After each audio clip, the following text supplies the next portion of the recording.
Bienvenue, madame, mademoiselle, monsieur, aux Vidéorandia du samedi soir. Directement du Québec au Canada, sur la rive sud de Montréal, de l'autre côté de la rivière Richelieu, c'est le Mont-Saint-Hilaire. Le printemps n'est pas encore tout à fait arrivé. Il y a encore de la neige un peu partout. La tombe de la vie, les deux visages de notre réalité. En première, cette émission a été diffusée samedi le 25 mars 2023, le Vidéorandia numéro 13. Conception, animation et montage, Richard Glenn, les jotéristes du Nouveau Monde. Nous faisons la rencontre de Catherine et Emmanuel Stanford à Paris, en France. L'une est naturopathe et l'autre est physicien quantique. Imaginez le beau mariage pour entrer dans le Nouveau Monde, avec des valeurs tout à fait nouvelles. Ne manquez pas de lire le complément surprenant de Gilles Surprenant dans le Forum Hollandia. À la musique, Daniel Morancy, soutien technique Emmanuel, Stéphane Jeannot et Donald, recherchiste Louis Ferland, la régie Spirale. Et le concepteur du site du club créé, M. François Deschamps, webmaître. Je vous préviens, nous avons une rencontre tout à fait spéciale. D'ailleurs, nous avons eu de graves problèmes techniques au début. C'est Saint-Exupéry qui disait « On mesure la grandeur d'un être humain à la grandeur de l'obstacle qu'il surmonte. » Bonne émission. Le 24 février est passé. Vous savez, maintenant, nous entrons dans la période de transition entre l'Ancien Monde et le Nouveau Monde.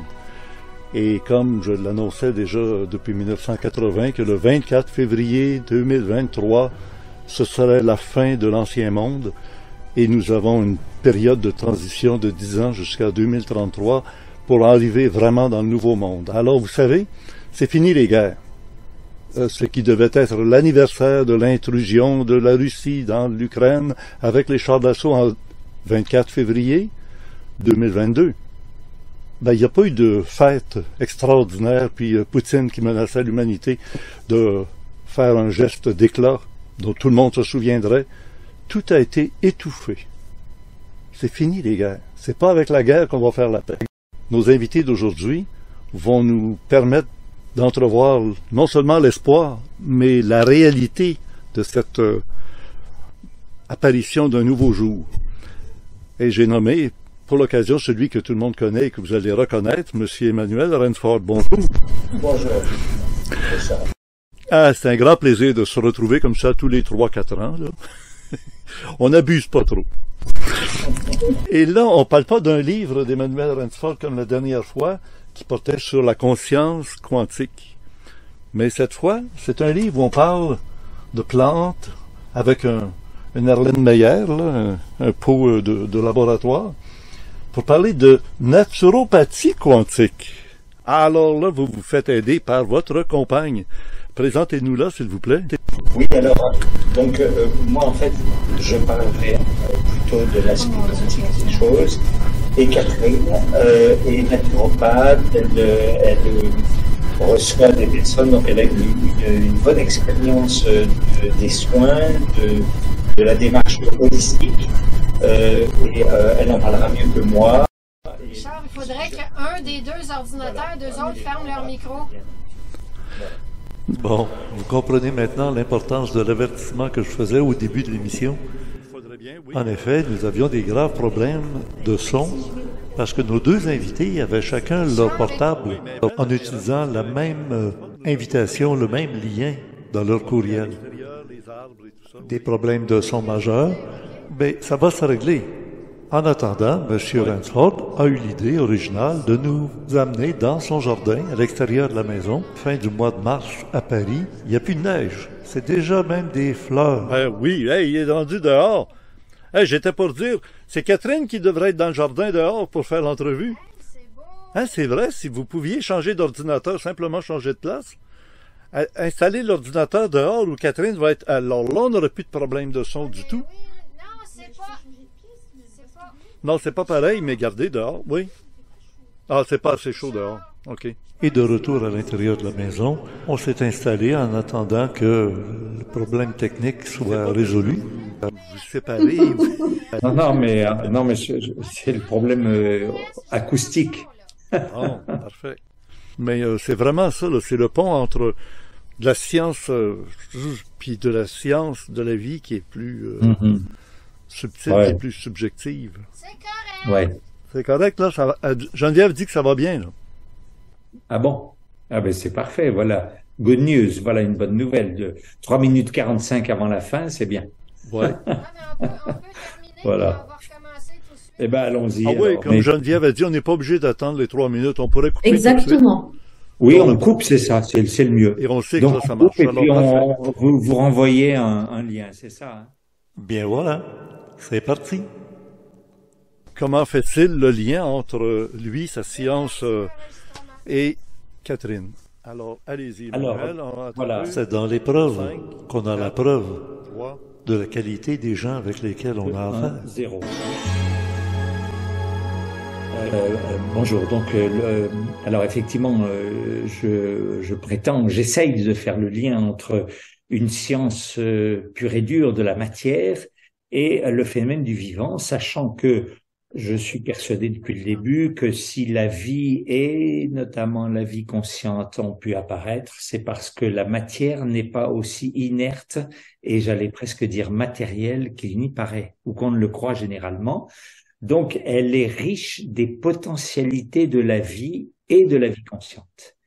Et donc, toute une démarche un peu scientifique de rechercher m'ont convaincu que les choses bizarres de la physique quantique ont à voir avec ça. C'est-à-dire, tant qu'on prend la matière pour une matière inerte, il y a des comportements de la matière qu'on ne peut pas comprendre.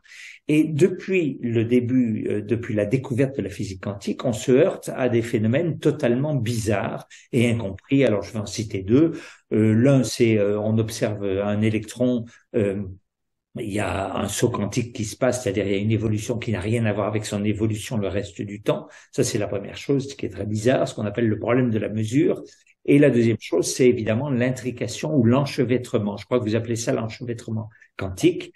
Ce qui est plus joli que intrication, ça me fait penser à trick, l'enchevêtrement quantique. Et cet enchevêtrement quantique est quand même très très bizarre parce que ça veut dire, je rappelle, ça veut dire par exemple que deux photons qui ont interagi dans le passé, ça peut être il y a des milliards d'années, et qui depuis se sont éloignés l'un de l'autre dans deux directions opposées, donc sont à des milliards de kilomètres, des milliards de kilomètres dans l'univers.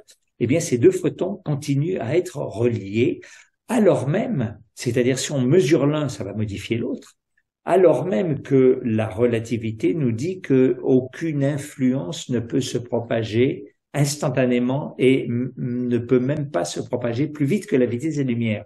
Et là, on a deux photons qui vont chacun à la vitesse de la lumière dans des directions opposées. On modifie l'un et cette modification par la mesure, et cette modification semble se propager instantanément puisque l'autre va se modifier au même moment instantanément. Donc c'est vraiment très bizarre. D'une part, c'est très bizarre, et d'autre part, ça montre que entre la relativité et les quantas, le mariage n'est pas évident. Vous aviez quelque chose à dire, non? Non. En tout cas, Oui, voilà. et d'ailleurs, je vois le visage de Catherine qui, elle aussi, est un peu dubitative. Comment peut-on mesurer en laboratoire deux photons qui sont partis chacun de leur côté à la vitesse de la lumière? Alors, On est capable de contrôler l'état de l'un, et quand on le change, l'autre, à l'autre bout qui est rendu infiniment loin, on s'aperçoit que, comment on peut s'apercevoir, il est déjà parti plus vite que la vitesse de la lumière. Comment bonne ça peut se question, faire monsieur en Richard. laboratoire? Bonne question, monsieur Richard. Il suffit de courir assez vite.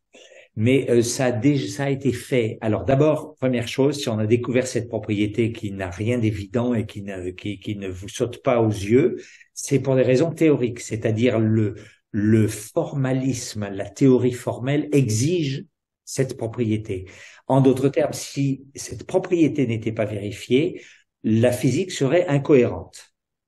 C'est ça le véritable enjeu. C'est grâce à ça qu'on l'a découvert. On ne l'a pas découvert expérimentalement. Par contre, on l'a contrôlé expérimentalement. Et vous vous souvenez qu'en 2022, donc il y a maintenant, on est en 23, donc l'année dernière, il y a eu un prix Nobel justement pour l'enchevêtrement. Il y a eu trois prix Nobel là-dessus. Et l'un d'entre eux, c'était Alain Aspect, un Français, qui est celui qui a vérifié ça. Alors, il l'a pas fait à des milliards de kilomètres, mais il a trouvé une façon très astucieuse, et c'est pour ça que ça valait largement le prix Nobel. Il a attendu seulement 40 ans pour l'obtenir. C'est rapide, le prix Nobel. Et donc il a vérifié ça sur une distance de 14 mètres. En 14 mètres, vous imaginez que le photon a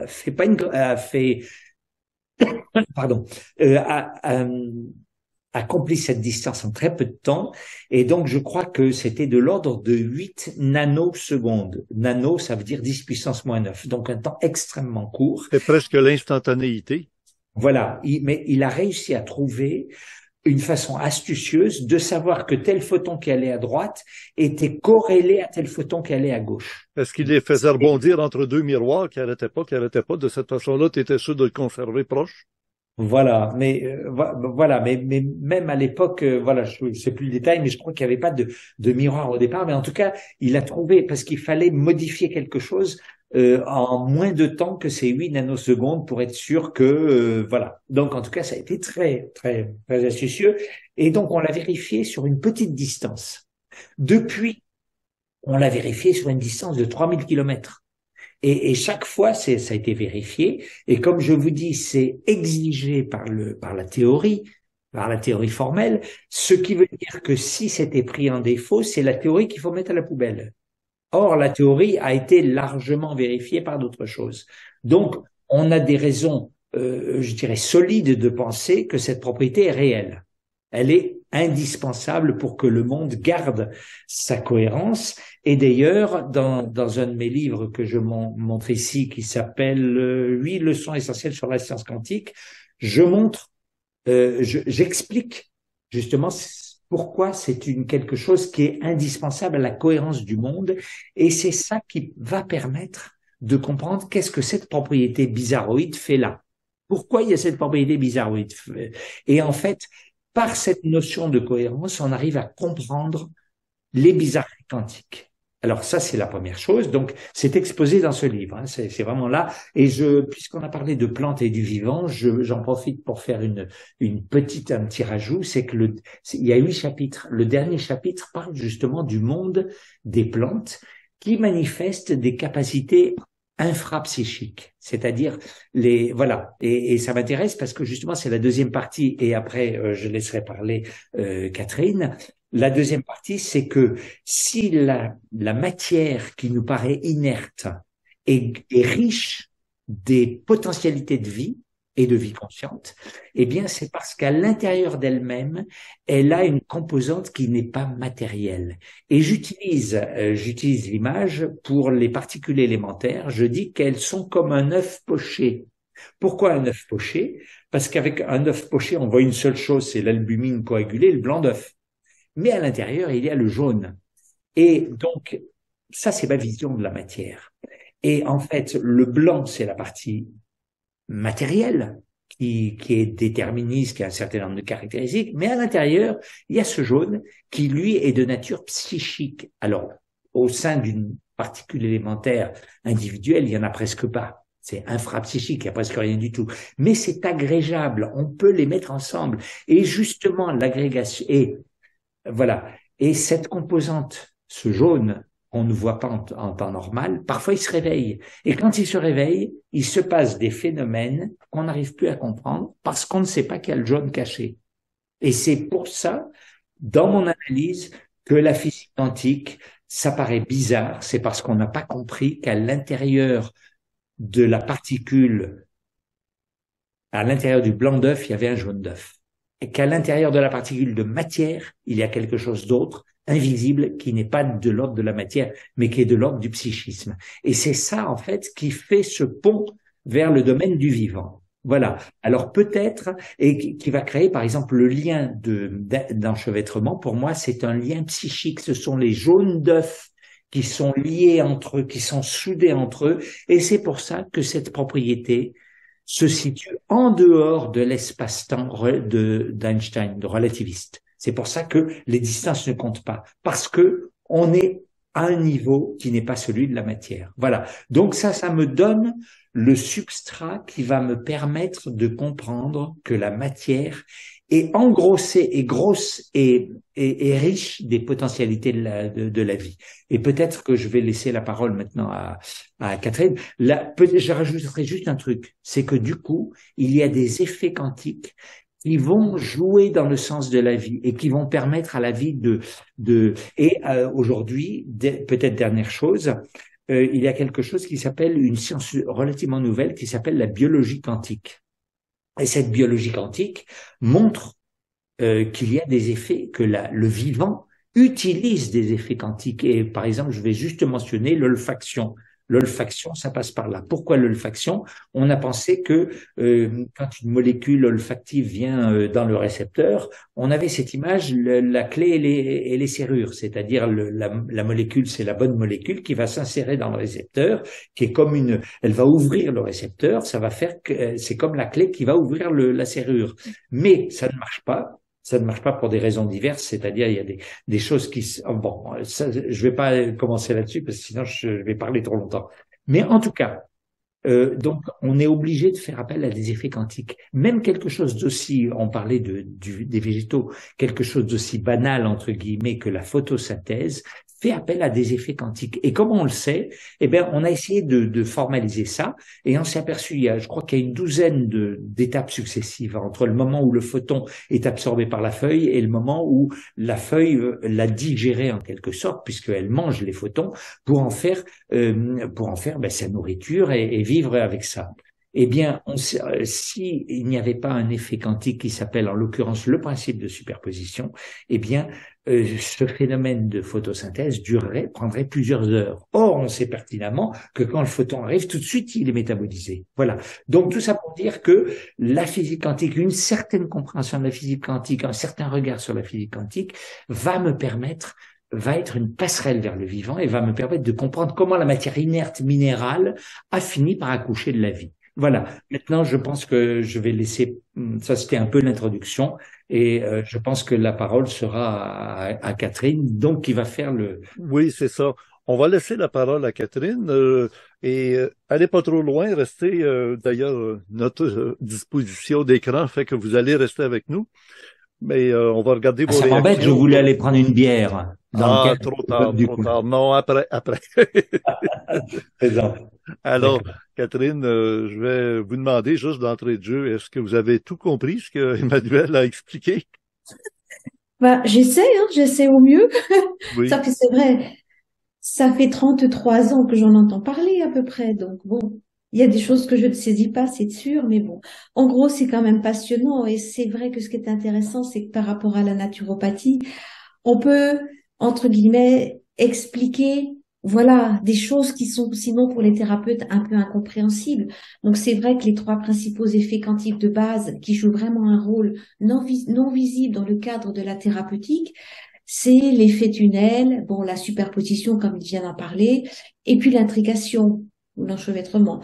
Donc c'est vrai que tout ça, c'est des aspects tout à fait intéressants. Et donc ce qui nous réunit aujourd'hui, déjà bonjour à tous et merci de nous accueillir. Voilà, ravi d'être parmi vous, chers Québécois. Ça nous fait vraiment plaisir, d'autant plus que le livre dans lequel Emmanuel Ransford a écrit la préface a été écrit par, évidemment, un Français. Oui. Oui, ce livre-là... et c'est pour ça que je me suis inspiré de ce livre-là, la couverture, pour faire votre image qui est ici. Et donc, il a été écrit par quelqu'un qui a suivi des cours. Au Canada. Entre autres, d'une Québécoise. Très bien. Sylvie Miro. D'accord. Qui a donné des cours de naturopathie à... j'ai pas écrit son nom. Loïc Ternisien. Comment vous dites? Loïc Ternisien. Bon, on va l'appeler Louis, ça va être plus simple, oui. Ah, Loïc. OK, Loïc Fernisien. Oui, c'est ça. Alors, Loïc est venu au Québec, ou en tout cas, il a suivi les cours de Sylvie Miro, qui est la compagne d'Alain Niala pour mon public. Alors, imaginez l'intrication. Ah, voilà Bien l'intrication. sûr, bien sûr. Alors, l'herboristerie, elle a une école ici, elle enseigne. Et Loïc a suivi ses cours. Et quand elle a vu le livre, moi, je lui ai demandé de me donner des conseils chez quoi, la naturopathie, puis pop, pop, pop. Elle m'a donné un cours d'à peu près 2 heures. Je suis vraiment un novice dans tout ça, là. Je connais à peu près rien. Mais au moins, j'ai compris la base et je savais de quoi on va se parler un peu. Et elle m'apprend que elle a été sur Internet, elle a découvert que Loïc, ben oui, mais elle l'a déjà eu comme élève. Et il a suivi tous ses cours. Alors, voyez comme c'est incroyable les hasards de la vie. Hein. Et son mari, Alain Niala, qui est philosophe très, très aimé ici au Québec, je le reçois à peu près une fois par 3 mois pour donner le point de vue philosophique sur l'état du monde. Alors maintenant, je dois vous demander, est-ce que vous faites la distinction ou quel est dans votre démarche l'aspect naturopathique et naturothérapie? Les naturothérapeutes et les naturopathes. Oui. Et elle me précisait que le mot naturopathe, ça n'a rien Oui. à voir avec pathologie, là. C'est Non. en anglais naturopath. Path qui veut dire le sentier, le chemin. Oui, Le oui, chemin tout à fait. de la nature. C'est d'accord? Vous êtes d'accord avec ça? Je suis complètement d'accord. C'est vraiment, oui, oui, c'est tout à fait ça, naturopathe. Et c'est vraiment aussi, alors naturopathie, c'est vraiment des formations très différentes, hein, puisque nous, en France, on a eu Pierre-Valentin Marchessault qui a rapporté ça vers 1939. Il a ouvert la première école de naturo à Paris, alors que les naturothérapeutes en France, ce sont généralement des médecins. Ils sont formés à Paris 13, du côté de Bobigny, dans l'Île-de-France. C'est un endroit très spécifique. Ce qui fait, et je sais que vous aussi, vous avez aussi un peu l'ambivalence, vous avez les deux, hein, les deux courants, ça n'a rien à voir. On considère, nous, les naturopathes, que les naturothérapeutes vont appliquer des méthodes naturelles sur des problèmes de santé, mais qui vont avoir une démarche symptomatologique. C'est la tendance, pas Oui, toujours, exactement. mais Et il y ils a sont cette très tendance. surveillés par le Collège des médecins ici au Québec. Ah, en Le plus, naturopathe ne doit pas porter de diagnostic sur qui que ce soit. voilà, exactement. Seulement Tout à fait. appliquer les plantes, les herbes, les essences. Voilà. C'est ça. Il y a beaucoup de branches dans la naturothérapie. Oui, oui, oui, oui. Et, Ah, et le naturopathe, lui, il connaît la science que l'autre va appliquer, que l'autre va utiliser. oui, bah c'est plus un art, je pense, hein. Faut accepter que ce soit un art, pas toujours mettre la science partout, si je puis me permettre, dans la mesure où on a affaire à l'humain, que chaque être humain est unique, et qu'il faut peut-être aborder l'être humain qu'on a en face de soi avec beaucoup de, comment dire, de finesse, d'intuition, de ressenti, parce que c'est un peu comme les œuvres d'art, hein, les êtres humains, hein. Ils sont uniques en leur genre, donc on peut peut-être pas appliquer du standard. Moi, c'est ça que j'aime. Si j'ai 10 personnes qui viennent pour un diabète ou pour une bronchite, eh ben, j'aurai 10 cas différents. Et c'est ça qui fait que c'est intéressant, parce qu'on va chercher pourquoi ça s'est déclenché chez cette personne et de quelle manière ça se manifeste et dans quel contexte elle vit. C'est ça qui va être, pour moi, qui fait que c'est pas la routine. Alors évidemment, par rapport à ça, bah, on va toujours. J'ai connu Pierre-Valentin Marchessault. Je suis passée par la formation d'Alain Rousseau, qui était un de ses élèves. J'ai eu la chance aussi de bénéficier des cours d'André Passebec. Donc voilà, j'ai un petit peu grappillé à différentes écoles avant de me tourner vers la médecine intégrative américaine. Mais je suis toujours en référence avec ces synthèses des différents courants hygiénistes américains et européens qui fait que ça a créé la naturopathie orthodoxe, c'est-à-dire à l'origine 3 cures de désintoxication, revitalisation, stabilisation. On se base toujours là-dessus. Je pense que vous aussi, avec la naturopathie québécoise qui a été apportée par Raymond Barbeau, vous avez aussi, voilà, ce type de repères. Parce que vous avez aussi beaucoup de, on va dire, de bases solides et de motivation pour développer la naturopathie au Canada et en particulier au Québec, hein. C'est quelque chose quand même qui marche très fort aussi chez vous. Donc, on a ces 3 cures. Et ce qui est intéressant, c'est que comme on est un généraliste des médecines complémentaires, on va avoir dans notre besace 10 techniques. Et ça, c'est intéressant. Ça veut dire que On va chercher parmi ces 10 techniques qu'est-ce qui est le plus approprié à la personne, tout en ne perdant jamais de vue que peut-être la personne, elle a besoin de quelqu'un d'autre que de nous-mêmes. Et ça, faut toujours avoir cette honnêteté de dire, peut-être que ça me dépasse et peut-être qu'il faut faire intervenir quelqu'un d'autre, un ostéopathe, un chiropracteur, un acupuncteur, tout simplement aussi le médecin généraliste, parce qu'il y a des fois des examens qu'il faut faire. Là, j'ai eu quelqu'un récemment, je dis au vu de vos résultats d'analyse, le cardiologue, c'est tout droit, va falloir y aller, hein. Va pas falloir hésiter.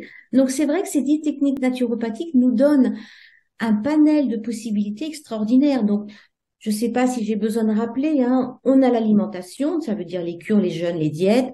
On a tout ce qui va être psychologique, la relation d'aide, la gestion du stress, des émotions. On a les exercices. Je dirais que s'il y avait que 3 techniques à rassembler à mes mots ici, ce seraient ces 3-là qui me semblent vraiment essentielles. Mais c'est tout aussi important aussi de se rappeler qu'il y a l'usage de l'eau. Ça, c'est la 4e. La 5e, la respiration. Quand je dis l'usage de l'eau, c'est usage de l'eau en interne, en externe. Des bains complets, des bains locaux, des bains partiels de bras, de pieds, etc. C'est fou tout ce qu'on peut faire avec l'eau. On a aussi les rayons. Donc ça, c'est vraiment des radiations, bien sûr, non nocives, qui vont permettre, c'est aussi le soleil, c'est l'appareil de biorésonance. Là aussi, on travaille avec les rayons. On a également tout ce qui est magnétisme. Le magnétisme, c'est je vais dans certains lieux, je vais profiter du tellurisme, des ondes qu'il y a dans la Terre.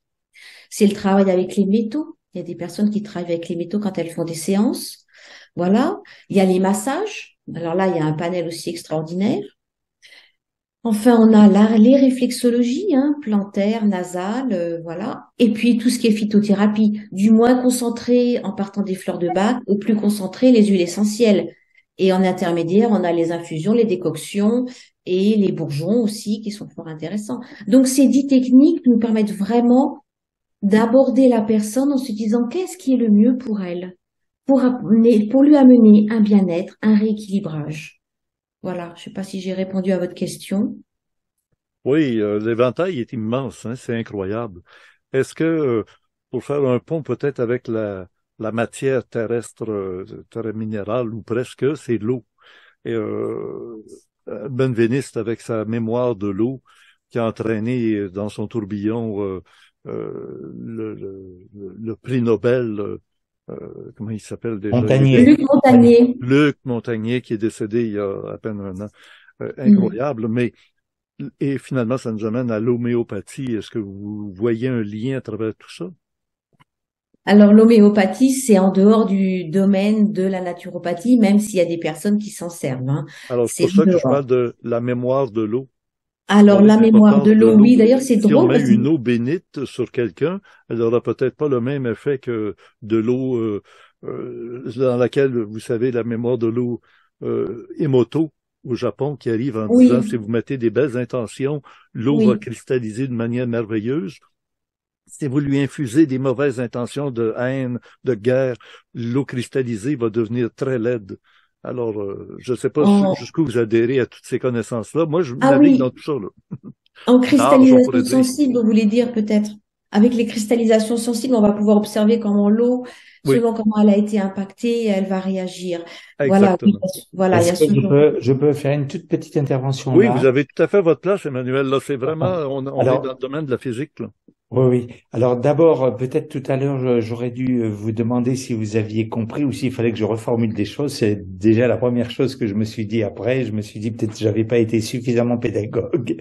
Alors ça, c'est la première chose. D'autre part, sur la mémoire de l'eau, il y a effectivement comment dire, des espèces de formes pensées, des informations qui ont à voir avec l'enchevêtrement d'ailleurs. Ça, je l'explique encore, je suis désolé, mais j'explique encore un peu ça dans cet ouvrage-là, les huiles sont essentielles, c'est-à-dire ça, dans mon enrichissement de la matière par ce que j'avais dit, le jaune d'œuf, un espèce de contenu invisible, mais qui se manifeste de temps en temps et qui, à ce moment-là, déclenche des phénomènes typiquement quantiques qu'on ne comprend pas. C'est normal qu'on ne les comprenne pas puisqu'on ne sait pas qu'il y a ce jaune d'œuf. Eh bien, grâce à ça, on voit que quand on a mis par exemple des molécules de principes actifs dans l'eau et qu'on a dilué de telle façon qu'il n'en existe plus une seule, eh bien, il peut néanmoins rester des mémoires liées à ça. Mais ça, c'est vraiment une question, j'allais dire, physique. Alors, on est évidemment dans des effets qui sont tellement subtils et tout ça que c'est très difficile à mettre en évidence. Il y a plusieurs théories pour expliquer ces phénomènes. C'est très difficile. C'est très difficile. Voilà, c'est tout ce que je voulais dire. Donc là, on peut utiliser ça soit dans le cadre naturaux, mais c'est la même chose avec l'aromathérapie quantique. En France, il y a le docteur Pénoël qui a fait ça. Les fleurs de Bach, c'est un petit peu la même chose. Il y a plein de façons, j'allais dire, de se connecter, par exemple, à un principe végétal qui va venir en résonance avec nous pour enclencher un processus de guérison. Et tout ça, ce sont des effets quantiques subtils. Voilà, c'est tout ce que je voulais dire. Je rends non pas l'âme, mais le micro. Un jour, peut-être, vous pourriez utiliser l'image de l'orchestre. Tout l'orchestre, chacun des musiciens peut être un virtuose dans son instrument, mais si on les laisse jouer tous ensemble, n'importe comment, ça va être une cacophonie, un chaos total. Ça prend Oui. un chef et ça prend une harmonisation. Et l'harmonie, dans la matière comme dans l'esprit, est essentielle pour arriver à un état de béatitude, de paix, de santé, de sérénité. Absolument.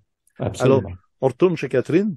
Voilà. Donc, votre cheminement aujourd'hui, comment vous l'appliquez dans la vie de tous les jours? Est-ce que quelqu'un qui a une douleur à l'épaule va aller vous consulter ou vous allez l'envoyer chez un ostéopathe ou quelqu'un qui va leur placer un rabouteur? Je sais pas, chez vous en France, je sais qu'il y a des barreurs de feu. Ici Oui, au un Québec, petit on a peu. beaucoup des rabouteux, on les appelle des ramancheurs. Mmh. Des gens qui vont, pour montrer leur capacité, j'en ai connu un, c'était terrible, il prenait un chat en parfaite santé, mais il déboîtait. Alors, il défaisait les articulations, le pauvre chat était sur la table, les pattes en arrière, il ne pouvait plus s'en servir parce qu'il était comme débranché. Et là, après ça, il le reprenait, puis le chat pleurait pas jamais, là, il lui faisait jamais mal. Il défaisait l'articulation juste à peine, puis le pauvre chat était plus capable de bouger les pattes d'en arrière. Il les replaçait, puis là, le chat s'en allait. Alors, qui vous consulte, Catherine? Eh bien, écoutez, alors aujourd'hui, en fait, en France, en tout cas, on a une clientèle qui vraiment a très sérieusement envie de passer par des méthodes non médicamenteuses qui ne veut pas on va dire, de pollution chimique, hein. Voilà, Voilà. c'est voilà. On quitte l'univers de Emmanuel Ransford, qui était la physique et les produits chimiques et des réactions chimiques, on appelle ça de la chimie, Voilà. pour aller vers le monde du vivant, qui a quelque chose, comme il dit lui-même, qui a comme un lien. Emmanuel, vous descendez tout le temps, là, on est rendu qu'on vous voit juste le cou, là. Oui. Ah, voilà, parce que je veux pas que vous sentiez diminué dans nos propos, parce qu'on parle de vie. Voilà, Et- restez. Alors, Catherine, allez-y. Moi, j'aimerais oui, savoir donc, comment vous appliquez la science que oui. vous connaissez. Ben, ce que je veux dire, c'est c'est un public qui est beaucoup plus volontaire et affirmé qu'il y a 20-30 ans. Donc ça, c'est agréable, beaucoup plus motivé pour mettre les choses en place, très sérieusement. Je suis étonnée comme les gens sont sérieux pour appliquer. Et tant mieux parce qu'il y a plus de résultats, donc je vais pas m'en plaindre. Donc voilà. Donc moi, je travaille avec un appareil de biorésonance. Donc à partir de là, ça permet de capter les fréquences du corps. Ça n'envoie pas les gens dans la Lune parce que c'est vrai qu'à l'origine, la biorésonance a été mise au point par des Russes pour la santé des cosmonautes. Donc moi, je fais pas voyager les gens à ce point-là, mais ça permet d'établir un bilan du terrain précis pour connaître les carences en vitamines, minéraux, l'état des organes, si les chefs d'orchestre fonctionnent bien ou pas, s'il y a une charge en métaux lourds. On peut aussi interroger sur l'habitat, c'est extraordinaire. C'est-à-dire que les cellules vont avoir engrangé le fait que le milieu dans lequel la personne vit est bon pour elle ou pas.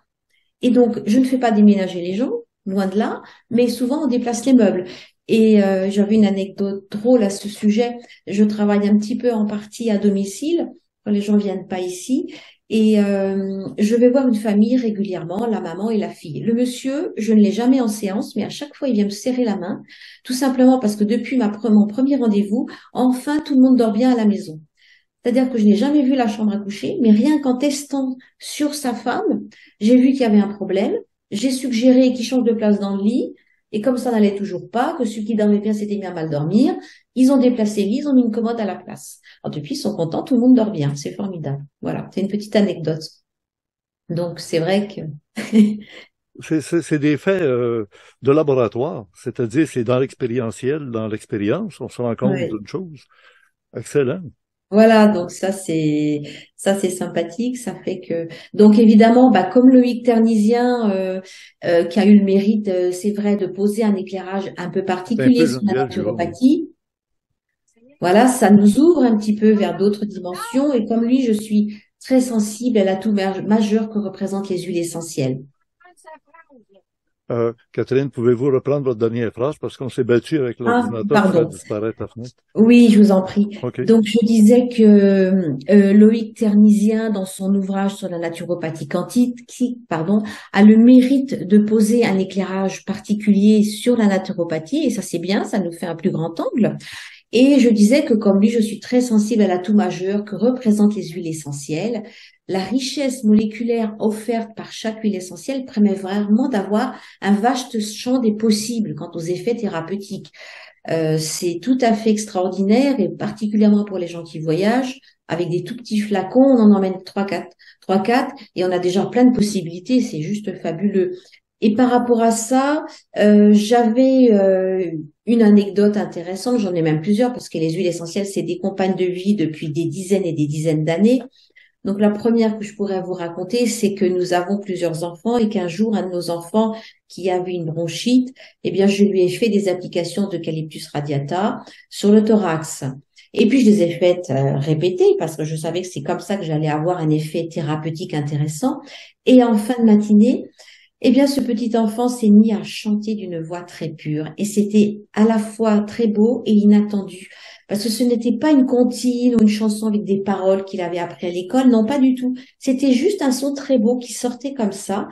Et là, je me suis arrêtée et je l'ai regardé et je me suis dit, mais il se passe autre chose avec les huiles essentielles que juste résorber la toux et la fièvre qu'il a en ce moment. Il y a autre chose là qui nous dépasse. Et ça a commencé à m'intriguer et j'ai commencé à regarder les huiles essentielles un peu différemment. Bien sûr, j'ai continué à m'en servir sur un plan très physique pour les pathologies, mais c'était quand même extraordinaire. Alors, j'ai un autre cas intéressant. Comme je vous ai dit, je travaille avec un appareil de biorésonance et un jour, j'ai une jeune femme qui vient me voir, qui souffre de cystite. Elle vient me consulter. On n'est pas encore dans le cas de l'urgence, mais quand même, donc faut être vigilant. Et dans ma tête, c'était très clair. Je me disais, je vais travailler avec l'huile essentielle de Satureia montana, d'Origanum compactum, donc de la sauge et de l'origan, en gros. Et puis, un petit programme naturo-alimentaire. Voilà, j'étais dans mes certitudes. Et puis, je me dis, comme j'ai un appareil de biorésonance, ce serait quand même bête de pas demander son avis. Et je décide de vérifier que c'est bien ça qu'il faut faire. Et là, surprise, la première qui arrive en tête de toutes les huiles essentielles que je teste, c'est absolument pas ces deux-là. C'est Fragonia. Fragonia, Agonis fragrans. Je sais pas si vous connaissez, c'est une petite plante venue d'Australie. Et je suis vraiment sidérée parce que j'ai beau retester, ça me dit toujours c'est Fragonia, c'est pas une autre. Donc, c'est une huile essentielle qui a vraiment un chémotype. Donc, c'est vraiment sa base, si on va dire, essentielle, c'est cinéole pour les personnes qui connaissent un petit peu, avec de l'alpha-pinène et du linalol. Mais ce qui est intéressant, c'est que l'huile essentielle qui sort en premier, c'est une huile essentielle qui est en connexion intime avec la sexualité féminine. Et justement, ma cliente, de ce côté-là, a beaucoup de mal à assumer sa féminité. C'est-à-dire que sa mère avait envie d'avoir un fils, elle a une fille, et depuis la fille a beau avoir grandi, c'est toujours pas clair dans sa tête. Donc, je vois que le résultat du test en biorésonance me montre bien qu'il faut vraiment aussi agir de ce côté-là. Donc, c'est bien, mais je me dis, ok, mais il faut pas s'emballer que là-dessus pour le reste. Mais pour le reste, Fragonia est merveilleuse parce que elle est aussi puissante que la Melaleuca altanifolia, que certains appellent tea tree, et qu'on a des travaux de l'université de Perth en Australie qui montrent que l'étude microbiologique révèle que non seulement elle est aussi puissante que la Melaleuca, mais qu'elle peut même aller 4 fois plus vite dans son action. Donc, ça me tranquillise et je me dis, eh ben voilà, on va pouvoir faire ce choix que je n'aurais jamais fait spontanément si j'étais pas passée par l'appareil qui a permis de d'affiner et de personnaliser davantage. Parce qu'en plus, symboliquement, la Fragonien travaille sur la réconciliation. Vous voyez à quel point on est vraiment dans un choix optimal. Votre appareil, qui mesure justement les fréquences et tout ça, est-ce que vous utilisez pour ça, je sais pas moi, des électrodes ou un pendule? Comment ça fonctionne? Alors, c'est un appareil qui fonctionne avec une batterie que donc je relie par le biais d'un tapis et de manchettes à la personne. Il n'y a pas de pendule supplémentaire, ce n'est pas nécessaire. Donc, à la fois, l'appareil capte les fréquences du corps et me donne l'état de santé de la personne aujourd'hui. Et en même temps, je peux envoyer des fréquences et je peux également tester des produits pour voir. D'ailleurs, des fois, les gens s'amusent à m'en apporter pour me dire est-ce que ça va, est-ce que ça va pas. Et d'ailleurs, dans le système on peut envoyer des fréquences pour le rééquilibrage. Je faisais à une époque l'expérience un peu régulièrement. Nous avons une fille qui a travaillé à New York et on aimait bien quelquefois dîner ensemble, si je puis dire. Moi étant en France et elle là-bas. Vu le décalage horaire, quand on avait fini de bavarder, il était parfois 2h ou 3h du matin. Autant vous dire que pour être fraîche le lendemain matin à 8h, c'était pas forcément évident. Je suis une bonne dormeuse. Donc, qu'est-ce que je faisais? Eh bien, je dormais avec l'appareil de biorésonance branché qui boostait mes cellules et en particulier les mitochondries et qui me permettait le matin de me réveiller magnifiquement bien en forme. Ça, c'était une très belle expérience que j'ai renouvelée pendant toute cette période et qui fait que le décalage horaire passait merveilleusement bien. Est-ce que le scientifique qui est avec nous, là, juste ici en bas de l'image, a fait des tests ou des vérifications ou a-t-il une explication comment ça peut vraiment aller chercher vraiment, on sait dans la table d'émeraude, ça commence par l'univers est mental, tout est vibration. Alors oui, tout est vibration, ça peut créer des chaos, ça peut créer de l'harmonie. Est-ce que vous avez analysé un peu cet appareil-là? Alors, on sait qu'il y a eu les travaux de Georges Lakhovsky, qui a commencé à expliquer que les cellules et leurs noyaux pouvaient être considérés comme des oscillateurs biologiques et se transmettant des informations en émettant des ondes électromagnétiques. Donc, il a développé la théorie par la résonance. Il a travaillé aussi avec Nikola Tesla et Royal Reef. Alors après, ce qui était intéressant, et c'est dommage, ça s'est arrêté brutalement puisqu'il est mort accidentellement, mais c'est qu'il a commencé à avoir des applications médicales réalisées dans un certain nombre d'hôpitaux parisiens. Ça, c'était au début des années 30. Ce qui est dommage, c'est que ça a été des résultats encourageants qui ont été stoppés. Est-ce que c'est juste le fait qu'il soit mort que ça s'est stoppé ou qu'il y a d'autres facteurs? J'avoue, je ne connais pas le détail. Mais là, il y avait un début d'explication de comment ça fonctionne. Un petit peu. Oui. Est-ce qu'Emmanuel a une explication ou est-ce qu'il peut confirmer des choses? L'a-t-il étudié un peu, l'appareil? Il reste 2 minutes, je crois. Alors, moi, je dirais d'abord, je n'ai pas testé l'appareil, donc je ne peux pas savoir. Je vois de principe, effectivement, il est connu que chaque organe ou les cellules peuvent avoir, en tant qu'oscillateur, effectivement, une vibration particulière. Et il y a une vibration, on va dire, de santé. Et cet appareil peut capter ce genre de vibration. Et quand la vibration ne correspond pas à la vibration que ça devrait être, eh bien à ce moment-là, ça envoie un signal que quelque chose ne va pas. Alors ça, c'est une chose. D'autre part, alors je ne sais pas si c'est valable pour ce genre d'appareil, mais il est certain, par exemple, vous avez mentionné les barreurs de feu, il peut y avoir des guérisseurs à distance et tout ça, ce sont des effets qui se basent sur l'enchevêtrement dans le cadre, en tout cas pour moi, dans le cadre de mon interprétation du quantique, et qui vont pouvoir transmettre ce que j'appelle des énergies subtiles. Et quand on fait par exemple de la bio-PK, je cite toujours un auteur anglo-saxon qui s'appelle Larry Dossey, docteur Larry Dossey, qui a beaucoup étudié le pouvoir de la prière. Et ce pouvoir de la prière, c'est à distance. C'est comme un guérisseur, il peut guérir à distance, en principe. Et tout ça, ce sont des effets quantiques.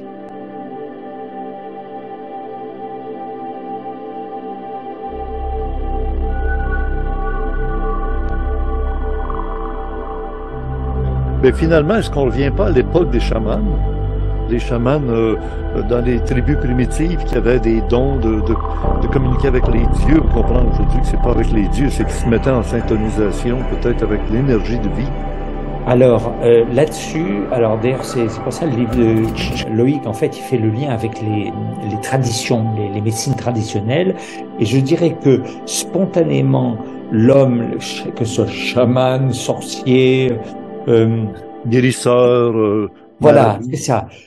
On avait une vision holistique, comme on le dirait aujourd'hui, globale, et on savait qu'il y avait le pouvoir de l'invisible. On savait que la matière n'était pas que matérielle, que les objets étaient habités et tout ça. Et du coup, certains qui étaient plus doués que la moyenne, on va dire, mettaient leur connaissance et leurs dons au service des autres. Et vous avez parlé des barreurs de feu tout à l'heure, où les barreurs de feu qu'on a en France font des trucs absolument extraordinaires. Par exemple, ils interviennent même dans un cadre hospitalier, parce qu'on sait très bien les grands brûlés, quand un barreur de feu est là, la personne guérit sans avoir de séquelles, il n'y a pas de cicatrice, guérit mieux, n'a pas mal et tout ça. Il n'y a pas d'explication aujourd'hui, sinon une explication quantique comme le pouvoir il y a des résonances, et il y a cette notion que j'appelle, encore une fois, qui est dans mon livre, que j'appelle la notion d'énergie subtile. C'est trois choses, mais c'est ça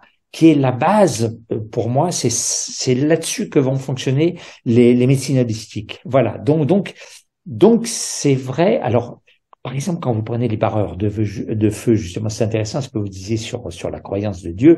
Vous allez demander à l'un comment ça se fait que ça marche votre truc, à un autre et tout ça. L'un va vous dire, c'est parce que mon grand-père m'a donné tel objet qui vient de la forêt sacrée. L'autre va dire, c'est parce que je fais une prière avec cette image à la Sainte Vierge. Un troisième va dire autre chose. Tous, ils vont invoquer une raison différente. Il n'empêche qu'ils font les mêmes choses. Et évidemment, la réalité, elle est plus profonde. Elle est au-delà de ça, puisqu'il n'y en a pas deux qui vont dire la même chose, mais ils sont persuadés que c'est ça. Et pour moi, c'est un effet quantique lié à ce jaune d'œuf. C'est le jaune d'œuf. La partie non matérielle qui est blottie au sein de la matière et qui va se réveiller dans certains cas et qui va agir.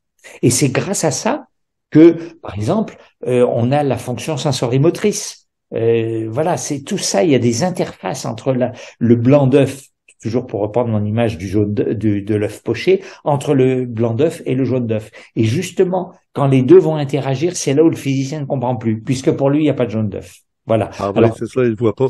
Pourtant, le poussin se développe à partir du jaune.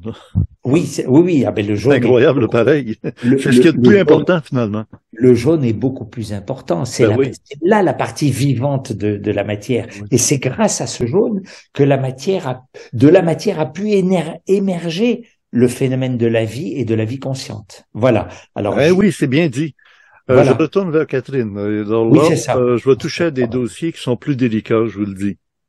Et je pense qu'on a le paratonnerre avec nous, le scientifique, qui va nous mettre les deux pieds sur terre. Mais Catherine, vous savez, dans la médecine appliquée, là, il y a eu la médecine de Pasteur. La pasteurisation, ça veut dire faire bouillir le lait, puis après qu'il n'y a plus de vie dedans, ben là, on peut le boire parce qu'il n'y a pas de danger, il n'y a plus de microbes, il n'y a plus rien de vivant dedans. Alors, c'est comme ça, tu sais, c'est curieux, la médecine de Pasteur qui a entraîné les vaccinations. Est-ce qu'une naturopathe accepte l'idée d'un vaccin comme pour la COVID-19 qu'on a subi, alors que le vaccin, à l'origine, était vivant? C'est-à-dire, on gardait des parties du microbe qu'on diminuait, qu'on amoindrissait et qu'on pénétrait dans le corps pour que le système immunitaire se défende. Maintenant, c'est plus ça, c'est de la mécanique génétique. On fait de l'ARN messager, un messager qui va venir agir dans la construction de ce qui permettrait à des particules spike, qui appellent le spécules, comme ils disent, se rendre compte qu'on joue à l'apprenti sorcier, comme a écrit d'ailleurs Henri Oncaude, Alexandra Henri Oncaude, qui vient d'écrire un livre, Les apprentis sorciers, parce qu'on s'est aperçu que c'est devenu la sorcellerie, de faire croire aux gens que vous allez vous faire vacciner et vous allez être protégés, alors qu'on s'est aperçu, d'après les statistiques maintenant, qu'on a un recul sur les événements, que ça ne protège pas, ça ne guérit pas, ça ne soigne pas. Et l'autre côté de la rue de Pasteur, il y avait Béchamp. Antoine Béchamp, vous connaissez? Antoine Béchamp. Ben oui, Antoine Béchamp qui disait « La maladie n'est rien, Le terrain est tout. Si vous entretenez la vie, la vitalité, le système immunitaire va être capable d'affronter et l'ennemi pourra jamais pénétrer. Et la médecine a une raison d'être du côté mécanique, j'allais dire le côté matériel. Mais quand il s'agit des énergies, on a affaire à quelque chose d'autre. Alors, je demande à Catherine, avez-vous été vaccinée? Non. Ben, j'espère. Non, naturopathe, c'est pas possible. Entendre ça, Catherine. Mais ouais. C'est un sujet explosif, hein, vous le savez comme moi, donc je pense Ben, ça, c'est politique, là. C'est explosif parce que c'est politique. C'est mercantile, c'est l'argent, là. Pfizer fait de l'argent. Donc, moi, je dirais qu'il faut présenter les deux points de vue. Historiquement, on avait Pasteur d'un côté, Béchamp de l'autre. On nous dit, mais moi j'y étais pas, que sur son lit de mort, donc il aurait dit que c'était le terrain qui était c'était ça le plus important, mais on n'y était pas. On ne sait pas si c'est vrai. Mais il paraît officiellement, oui, que Pasteur sur son lit de mort a avoué que Béchamp avait raison. C'est tout ce qu'il a dit. Voilà, Béchamp avait raison. Alors, ce qui est intéressant, c'est de connaître les deux points de vue et surtout de laisser la liberté à chacun de faire ses choix. Pour moi, c'est ça l'essentiel, que chacun puisse choisir. Oui, mais d'accord avec moi que la liberté, c'est dans la connaissance. Si tu sais pas, tu peux pas choisir. Mais voilà, ne pas imposer dans la mesure du possible, de laisser choisir. Voilà. Bon. Et comme je vous dis, le sujet, il est quand même un petit peu très, très explosif. Mais ce qui est intéressant, c'est de voir l'ensemble de recherches et de voir que Antoine Béchamp, c'était quand même un docteur en médecine, il était aussi docteur en chimie, il était docteur en pharmacie, donc il était quand même pas complètement compétent. Il était incompétent, très compétent. Il avait des choses sur le dos, donc pour Pasteur, toute maladie infectieuse, elle est causée par des micro-organismes qui proviennent de l'extérieur de l'organisme. On est d'accord. Enfin voilà, c'est une possibilité. Alors que pour Béchamp, c'est plus une démarche comme on l'a en naturo, à savoir que plus le terrain est sain, moins on va choper tout ce qui traîne. Voilà, pour faire simple. Hein. Lui, il disait en fait, il y a des fermentations qui vont se produire, il y a un processus qui va d'autant plus être favorable à la maladie que le milieu, ça sera un milieu qui sera malsain, voire avec des propriétés de putréfaction. Voilà. Bon, donc voilà, il y a les deux possibilités. C'est certain que le terrain pour le naturopathe c'est capital et que notre position elle est plus du côté de Béchamp. Ce qui est intéressant pour moi derrière tout ça, c'est aussi l'idée d'auto-régénération qui est possible grâce à cette théorie. On peut retrouver la possibilité de s'auto-guérir, comment on peut s'auto-détruire. Et derrière tout ça, certes, il y a tout le côté physique, mais n'oublions jamais aussi que les choses démarrent aussi dans nos pensées, dans nos croyances. Et à ce niveau-là, je trouve que c'est quelque chose qu'il faut pas négliger. Je vais vous dire que, à force de prendre de l'âge, j'en suis arrivée au point où, toutes les fois où c'est possible, j'aimerais commencer par un travail qui aborde l'approche, on va dire, mentale, émotionnelle. Parce que les problèmes physiques, bon, je parle pas d'un rhume, hein, sauf s'il est à répétition, s'il est chronique, mais la plupart du temps, l'origine, elle est d'abord déjà au niveau mental. Donc, passer d'abord par des techniques, une approche psychocorporelle. Je le fais avec le focusing. Le focusing, vous connaissez peut-être au Canada parce que vous connaissez plus de choses que nous. En tout cas, c'est issu des travaux de Carl Rogers et ça a été mis au point dans les années 60 par Eugene Gendling, qui était un Autrichien. Voilà. Et qui était juif par-dessus le marché. Donc, vous imaginez dans le contexte que ça pouvait donner. Ce qui est intéressant, c'est que j'essaie de mettre les gens en prise directe avec leur propre ressenti et d'accéder comme ça, en fait, à plein d'informations. Donc, on y va tranquillement, au rythme de la personne. On va avancer avec beaucoup de délicatesse pour atteindre tous les non-dits du corps. Et ça, c'est vraiment intéressant parce que ça va permettre de faire émerger tout ce qui, depuis si longtemps, n'a jamais eu la possibilité. On n'a jamais donné la possibilité au corps de raconter ce qu'il a à nous dire sur du vécu que nous, on a engrangé au fil des années. Alors, on y va tout doucement, c'est comme un animal sauvage, il faut pas l'effrayer. Mais alors après, c'est fantastique ce qui va se révéler, ce qui va se passer. Et là, il y a beaucoup d'émotions, c'est sûr, mais il y a beaucoup de beauté dans tout cela. Parce qu'il y a comme une espèce de réconciliation profonde entre ce que le corps a engrangé, ce que nous on vit, ce que des fois on voudrait faire taire son corps et dire non, faut que ça avance, non, faut que je marche, faut que ma cheville elle réponde et tout ça. Donc ça c'est vraiment quelque chose de fabuleux parce que je peux vous dire que le travail en naturo derrière, il va en accélérer parce qu'on a débloqué ce qui coinçait. Vous savez, des maux de dos à répétition, le foie dont on n'arrive jamais à revitaliser vraiment la glande, etc., les problèmes de sucre, bon. Alors ça, c'est vraiment intéressant. Et en plus, ce qui est formidable, c'est que le plus souvent, les séances se déroulent à distance, par visio, comme aujourd'hui. Et c'est extraordinaire de constater que malgré la distance kilométrique, ça n'interfère pas négativement sur le lieu consultant et client et thérapeute. Vous voyez ce que je veux dire?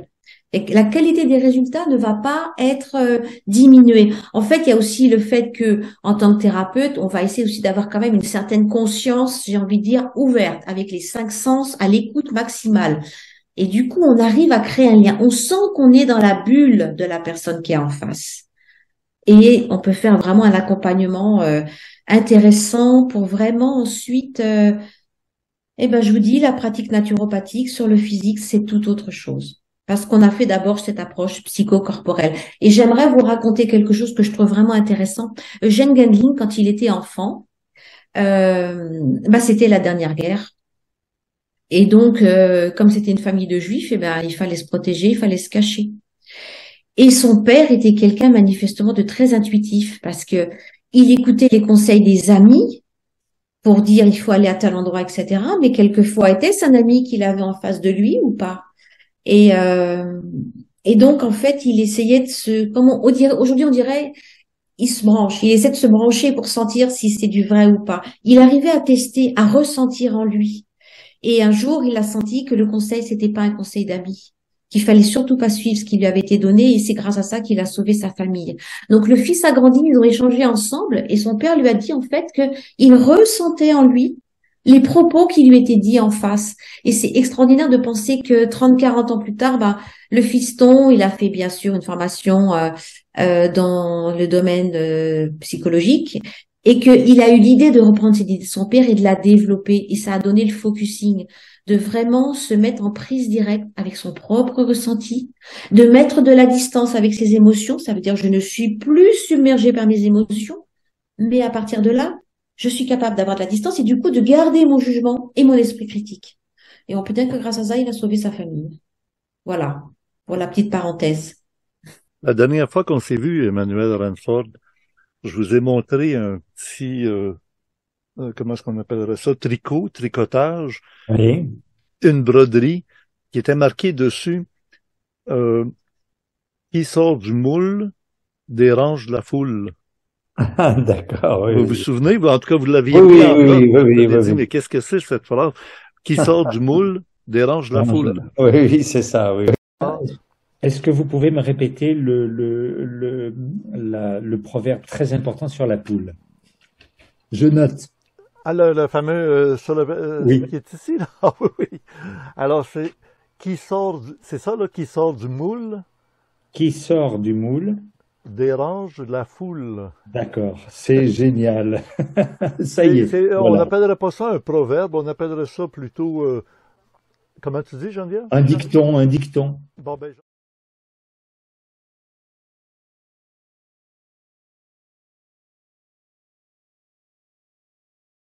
C'est ça, oui, oui. ben, figurez-vous que la dame qui m'avait envoyé cette broderie-là, à l'époque, je l'avais mise dans mon studio sur le fauteuil à côté de moi, et je veux lui rendre hommage parce que elle se nomme, attendez donc un peu, oui, c'est ça, Hélène Daigle. Ben, Hélène, dans ta magie d'écrire et de faire des broderies, t'en as fait encore une autre magie. Parce qu'elle vient de me faire parvenir, sans savoir que vous étiez pour être mon invité cette semaine, une nouvelle broderie. D'accord. Et regardez bien ce qui est écrit dessus, comme c'est incroyable avec les propos que Catherine vient de tenir.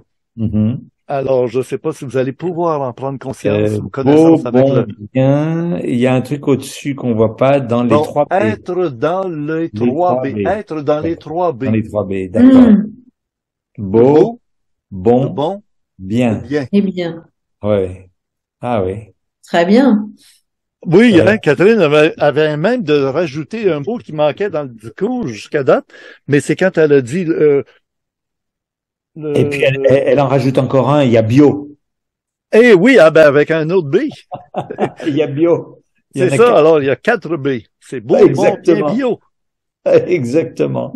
Alors, Hélène Daigle, Elle m'envoie ça comme ça. Eh ben, on la Comme par remercie. hasard, je me Elle est retrouve avec inspirée. avec Voilà. Emmanuel Ransford, à qui Ouais, j'avais ouais. montré l'autre Oui, tapisserie. oui, oui. Ah, ben, c'est, Très bien. Ah, c'est bon, hein, oui, oui. ça fait partie peut-être des télépathies ou de l'énergie. Parce que je voulais Voilà. parler avec vous, Emmanuel Ransford, de l'éther, l'univers de l'éther, l'éthérique. On sait que Nikola Tesla en a beaucoup parlé de l'éther. Et les scientifiques osent pas. Tu sais, j'en ai parlé avec Jean-Pierre Petit, j'en ai parlé avec des physiciens et tu sais, l'énergie sombre, la matière noire, ils savent qu'il y a quelque chose. Comme vous disiez au début, les deux photons sont partis à l'extrémité, mais on fait beaucoup de suppositions d'esprit. Hein, comme ils disent, l'école de Copenhague en physique quantique, Oui. c'était souvent des constructions de l'esprit. Oui, oui, absolument. Mais j'allais dire aujourd'hui, la plupart, sinon toutes les interprétations du quantique sont des constructions de l'esprit, sachant que comme on n'arrive pas à comprendre, pour moi, mon interprétation, c'est parce qu'on n'a pas vu qu'il y avait le jaune à l'intérieur, et quand il se manifeste, on ne comprend pas. Mais donc, on fait des interprétations pour essayer de mettre du rationnel sur quelque chose qui nous échappe. Mais c'est pas une vraie compréhension. La compréhension échappe toujours. Donc on dit c'est comme si, c'est comme ça. C'est comme on plaque comme un dogme pour ne pas voir qu'on comprend rien. En fait, c'est un peu ça. Voilà. C'est ça que j'adore chez vous, c'est tout le travail. Dès la première fois qu'on s'est rencontrés, là, il y a maintenant plus de 10 ans, vous avez lancé le mot holomatière.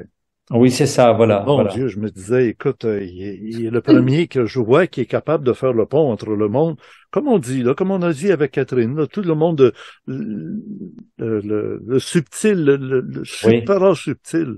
Oui, c'est ça. Et c'est ça. Et l'éther, on est dans un univers, plus qu'on pense d'éther, c'est comme Nikola Tesla qui disait que c'est comme si quelqu'un avec une tasse est dans le fond d'une piscine, puis il voudrait remplir sa tasse d'eau. Il ne réalise pas que dans le fond d'une piscine, la tasse est pleine d'eau déjà. Oui, c'est ça, oui, oui, oui. Et l'éther est là. Et j'ai eu une confrontation avec un autre physicien où on a élaboré beaucoup sur la dimension du fermion comparé au boson. Oui. Le fermion est du côté de la matière. Oui, et l'autre et le boson est encore plus dans l'éther. Oui, oui, oui. Oui, c'est vrai. D'ailleurs, le fermion, c'est un solitaire et le boson, il aime le groupe. C'est un grégaire. Hey, j'aime ça, oui. C'est pour ça qu'il apparaît. On a créé un boson, dit-on, là, dans l'accélérateur de particules, parce que justement, il est grégaire. Seul, on le voit pas. Oui, oui. Il est imperceptible.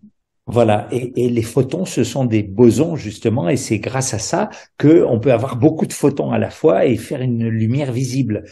Tandis que les fermions, ça marcherait pas avec les fermions. Voilà. Oui, oui, tout à fait. Hey, c'était une émission formidable pour moi, d'avoir deux pour le prix d'un. Oui, oui, oui, oui. Oui, oui. Vous savez, moi, je suis convaincu que la société, le monde dans lequel on est, va enfin déborder dans le monde spirituel, parce que il y a quelqu'un qui a déjà dit le 21e siècle sera spirituel. C'est Malraux. Malraux sera spirituel ou ne sera pas. Moi, je pense, si vous voulez, pour rejoindre ce que vous dites, et je pense que Catherine serait d'accord, elle aura peut-être quelque chose à rajouter tout à l'heure, je pense que justement la physique, la science même de la matière va accéder à des dimensions non matérielles. En tout cas, c'est pour ça que je milite pour ça. Et je pense, si je milite pour ça, c'est parce que je pense que c'est là la vérité. Et donc, la physique va elle-même dépasser le matérialisme. Et puis, à partir de ce moment-là, c'est gagné en quelque sorte. À partir de ce moment-là. Oui, il y a même plus que ça, c'est que comme le Christ avait dit une phrase qui passe inaperçue presque, c'est que tout royaume divisé en lui-même est voué à sa perte. Oui. Ben, si t'es pas beau, bon, bien, oui. Tu veux introduire du mauvais, du méchant, du laid, il y a rien qui marche. Oui, oui, c'est vrai. C'est tout à fait Ça vrai. va aller à sa perte. Alors, c'est la règle, puis c'est la règle des trois, hein, parce que ça prend trois pour se tenir en équilibre. Hein. S'il y a deux, ça fait un équilibre stable. Voilà, c'est ça. Ça peut rester sur une pointe à une condition, c'est que ça spire très, très vite. Comment on appelle ça, là, on fait tourner très, très vite. Le spin, en tout cas, ça. Oui, le toupie va rester debout. Il y a la rotation. Oui. la toupie, mais il y a un autre objet là, qu'on tire une corde là, puis il se met à tourner vite, vite, vite. Là, Oui, c'est un jeu pour les enfants. Gyroscope. Gyroscope. Gyroscope. C'est ça, gyroscope. Alors, quand c'est sur une pointe, oui, c'est en autant que ça tourne. C'est comme dirait Albert Einstein. C'est comme une bicyclette. Faut que tu avances pour tenir en équilibre. Exactement. Oui, c'est ça. Alors, mais vous connaissez des inventions de Kesh? On m'en a parlé, c'est un Iranien, je crois, à l'origine. Oui, exact, au départ. Oui, oui. ça. K-E-S. Ça fonctionne pas chez tout le monde. Ça fonctionne pas tout le temps. Parce que s'il n'y a pas les étapes de base, beau, bon, bien. Si ta pensée est truquée, si ta pensée est déphasée, ça marche pas. Et puis, en tout cas, on se reparlera, Emmanuel, j'aurai des choses et on se parlera de certaines choses qui vont apparaître là, au grand jour bientôt. Et j'aimerais avoir votre opinion. Vous aurez probablement l'occasion d'aller y toucher en France parce que le produit va être répandu à travers le monde entier. D'accord. Sur le plan expérimental dans un premier temps. Oui, c'est ça. Se rendre compte des gens qui vont pouvoir y toucher un peu partout dans le monde et puis revenir en disant, Exactement. Je pense que la première étape, c'est effectivement passer par l'expérimental. C'est-à-dire, est-ce que c'est un vrai effet ou est-ce que c'est de la foutaise? Ça, et je pense regardez, Catherine, là, je reviens avec Catherine. Nous, on a tout de suite acheté de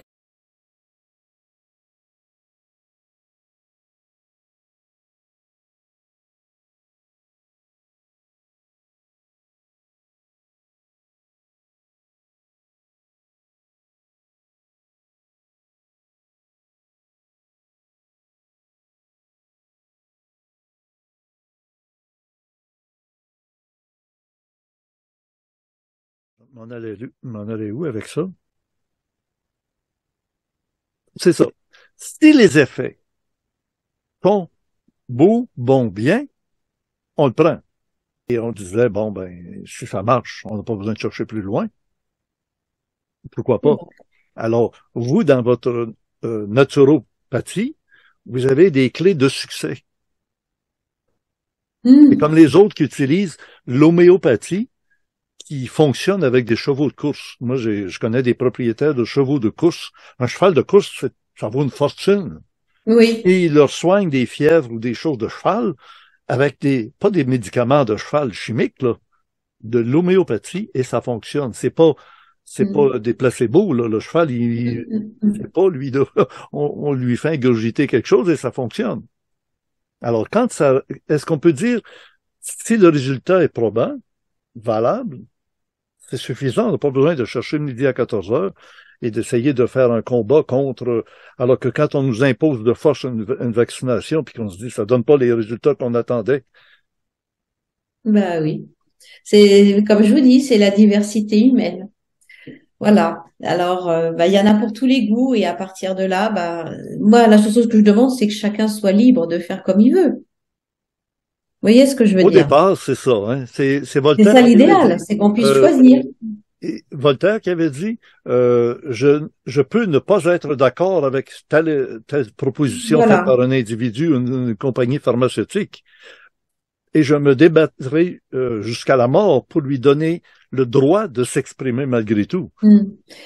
Et c'est la même chose pour le choix de la méthode pour se faire soigner. Il y a des gens qui préfèrent la médecine traditionnelle chinoise, il y en a qui préfèrent l'allopathie. L'idéal, c'est que chacun puisse aller vers ce qui lui convient. Un mot de la fin, Emmanuel? Oui, alors c'est pour dire que, donc effectivement, moi je pense que, enfin la science, même si on est en dehors de la science a une importance idéologique, c'est quand même notre fond.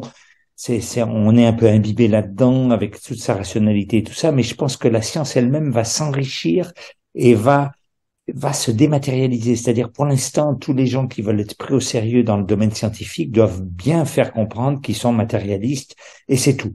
Il y a quand même ça dans le zeitgeist, comme on dit, dans l'esprit du temps.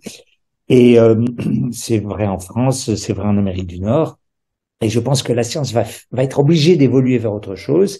Et je rends hommage quand même à des gens. Alors il y a le livre de Loïc qui a fait un véritable effort pour penser en dehors des sentiers battus, et des personnes comme Catherine justement qui essayent à la fois de croiser une connaissance très approfondie de certains domaines, une expérience terrain, et puis une vision totalement globale et holistique pour finalement faire du bien autour d'elle, le bon, le beau et le bien. Voilà. Et donc je rends hommage à toutes ces personnes, et je dirais que je rajouterais un petit peu que l'énergie féminine a un rôle premier à jouer sur ces domaines-là. C'est vraiment l'énergie féminine qui entoure, voilà.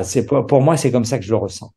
Voilà. Donc, en tout cas, merci Richard de nous avoir reçus, et un grand merci. Voilà ce moment avec nous. Voilà. Et merci à Geneviève, c'est bien ça? Ah oui, Geneviève qui est derrière. Et merci également, oui, à vous deux, et puis au public québécois qui est là. Hein. Merci à vous tous. Merci tous les deux. Merci beaucoup. Au revoir. Au revoir. Merci beaucoup. Merci. Voici pour les abonnés au club créé à l'adresse orandia.ca. À chaque mois, il y a 3 heures supplémentaires au Vidéorandia des samedis soirs. Pour le mois de mars, c'était le supplément au Vidéorandia numéro 8, Tous aux abris. Ensuite, avant, le jour d'après, le 24 février 2023. Et aussi avec M. Daniel Aran, l'humanité à l'intérieur de la Terre. Pour les abonnés au mois de février, avec M. Marc Laperle, M. Molière Raymond, économiste, Pierre Paris qui nous parle du départ de sa compagne, Marguerite, un choix délibéré. Et en janvier, c'était avec M. Eric Olsen, qui est allé sur une autre planète en soucoupe volante. Nous étions aussi chez Jean-François Poulain et aussi chez mon Stéphane avec Geneviève. Il y a les compléments surprenants disponibles à tout le monde gratuitement dans le forum Orandia, à l'adresse orandia.com. C'est pas orandia.ca comme pour le club créé. Alors oui, on retrouve des compléments avec des éléments textuels, visuels, des liens avec des sites Internet qui complètent toujours les informations qu'on donne ici dans les Vidéorandia du samedi soir. Et vous êtes bienvenus d'écrire à Gilles Surprenant si vous avez des suggestions à lui faire. Merci d'être abonné au Club Créé. C'est ce qui nous permet de continuer à produire gratuitement pour toute la population nos émissions du samedi soir. Et merci aussi de nous placer un pouce par en haut. C'est toujours très apprécié ici, sous le Vidéorandia. D'ailleurs, tous les commentaires sont toujours lus. Et parfois, je porte une réponse ou une réflexion que vous m'avez proposée. Alors, bonne semaine et au plaisir. Rendez-vous la semaine prochaine. À bientôt.